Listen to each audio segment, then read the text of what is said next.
돈을 빌려주는 것을 대여, 돈을 빌리는 것을 차용이라고 합니다. 돈을 빌리고 빌려주면서 차용증을 작성해 놓아야 한다고 말합니다. 그러나 가까운 사이일수록 차용증을 작성하지 않는 경우가 많습니다. 왜냐하면 1.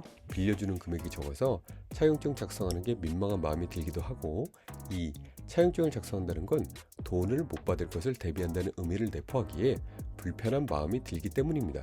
가족간 동거를 할 때는 더더욱 차용증을 작성하지 않는 경우가 많습니다. 세무서에서는 가족간 동거래를 차용보다는 증여로 의심합니다. 왜냐하면 실제로 돌려받을 생각 없이 돈을 주는 경우가 다수 존재하고 해당 진위를 파악하는 게 쉽지 않기 때문입니다. 그래서 가족간 동거를 할 때는 더더욱 차용증을 작성하는 게 좋습니다. 그래야 추후 세무서에서 이에 대한 조사가 이루어질 때 방어할 수 있는 중요한 증거가 될 수 있습니다.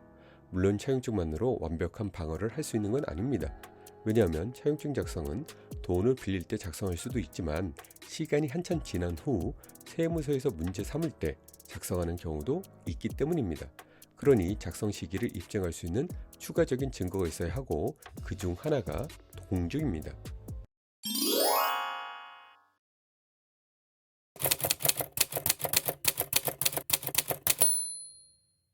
앞서 얘기했듯이 가족 간 동거를 할 때는 차용증을 작성하는 게 좋습니다. 그리고 해당 차용증이 돈을 빌릴 때 작성했다는 걸 증명할 필요가 있습니다. 그 중 하나가 공증입니다.